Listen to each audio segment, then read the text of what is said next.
Imagine que você está a bordo de um avião e de repente esse avião sofre um acidente e cai em uma ilha.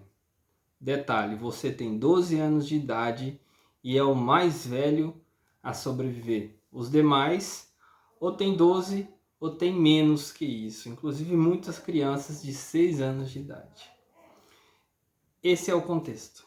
E assim começa o impactante e profundo Senhor das Moscas, do britânico William Golding. O Golding é um prêmio Nobel de literatura, recebeu esse prêmio em 1983 pelo conjunto da obra, e eu não sei por que motivo desconhecia até pouco tempo. Como vocês podem ver, principalmente para você que quer começar a ler, mas se assusta com livros grandes, esse aqui é uma boa pedida. É um livro relativamente pequeno.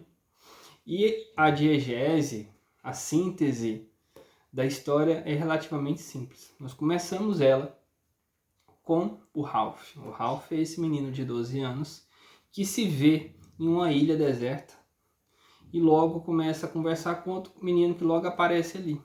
Que ele descobre que o apelido é Porquinho porque ele é gordinho, e assim eles formam uma amizade. Descobrem que outras crianças que estavam a bordo daquele mesmo avião sobreviveram e começam a se agrupar ali como uma pequena sociedade. É interessante notar como eles sentem a necessidade de estabelecer rituais de organização, tem as regras e elege-se um chefe, um líder, que é justamente o Ralph. Da mesma idade do Ralph, há outra criança, outro menino, chamado Jack. E ele tem os seus subordinados, digamos assim, são meninos menores, uns muito menores, outros um pouco maiores, e estão ali meio que sob o seu comando. No começo, eles são crianças, então no primeiro momento aquilo ali é tudo novidade e eles estão agindo como toda criança agiria se estivesse num lugar bonito, meio paradisíaco. Só que isso com o tempo logo se degrada essa sensação e eles vão se deparar com contextos e conflitos. Assim começa a história.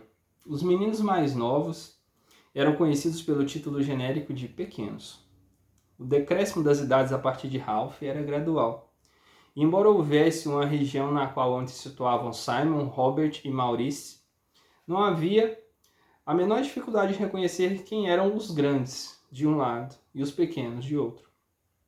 Os inquestionavelmente pequenos, com idade em torno de 6 anos, levavam uma vida à parte, bastante distinta, mas nem por isso menos intensa. Passavam a maior parte do tempo comendo, colhendo frutas e sempre conseguiam, e sem usar de muito critério em matéria de qualidade ou ponto de maturação. Então, os grandes tinham 12 anos de idade. E aí eles têm que se organizar para sobreviver. A princípio dá certo, eles estabelecem ali que eles têm que ser resgatados, né? Não tem nenhum adulto ali, eles só têm frutas para comer e tem que fazer uma fogueira no topo da montanha para a fumaça sinalizar, para algum navio que estiver passando por perto poder chegar até eles. Isso vai bem por pouco tempo. Há o grupo ali liderado pelo Jack, que eles veem porcos na ilha e resolvem caçar porque eles querem comer carne. E aí é o primeiro conflito, porque em um dado momento, alguns desses que queriam caçar abandonam a fogueira e saem à procura de um porco selvagem. E é justamente nesse momento que eles avistam um navio, só que a fogueira não estava acesa, não tinha fumaça e essa esperança de resgate vai por água abaixo. E aí se instaura e se evidencia um primeiro conflito, principalmente entre o Ralph e o Jack.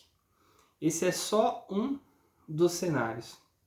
Além disso, eles são crianças, e começam a cogitar a existência de algum monstro na ilha. E acontece algo que dá margem para isso. O problema e a grande questão, e o ponto forte do livro é isso. É que numa situação extrema como essa, fica muito evidente que a nossa, digamos assim, civilidade ela é uma situação muito frágil, que basta uma situação, problema, isso é potencializado pelo fato dos protagonistas serem crianças, basta uma situação, problema acontecer para em pouco tempo a civilidade e a racionalidade se deteriorar, né? É o que acontece aqui. E gradativamente, a maior parte desse grupo começa a se portar, como eles mesmos dizem, como selvagens. Começam já estão, e não tem muito tempo que eles estão na ilha, mas pouco tempo já é suficiente para isso. O cabelo cresce, deixam os farrapos de lado, pintam o rosto e se portam como selvagens, inclusive fazendo oferendas para aquilo que julgam ser um monstro. Em um dado momento ocorre o seguinte: escutem, mais tarde a gente pode ir até a pedra do castelo, mas agora eu vou chamar mais uns grandes para longe da concha e daquilo tudo. A gente vai matar um porco e dar um banquete. Fez uma pausa e continuou. Esse aqui é o Jack, falando mais devagar. E essa história do monstro, toda vez que a gente pegar algum bicho, a gente separa uma parte para ele. Aí quem sabe ele deixa a gente em paz. Levantou-se abruptamente. Agora vamos caçar na floresta. Virou-se, saiu em passo acelerado e os outros o seguiam, obedientes. Aqui já se criou duas facções, os poucos que permaneciam com Ralph e aqueles que seguiam Jack para caçar. Esses aqui estavam no estágio mais avançado de selvageria, digamos assim. A preocupação deles era tão somente em caçar. Meio que já tinham se esquecido da necessidade de serem resgatados, porque se nada fizessem, eles passariam o resto de seus dias naquela ilha desconhecida. Há uma dessas crianças que ela protagoniza aquele que é para mim um dos pontos altos do livro, que ele está na floresta, ele é tido por alguns como meio pancada da cabeça, e ele se depara com uma dessas oferendas por parte dos caçadores àquele que seria o monstro. E ele começa a dialogar com essa cabeça.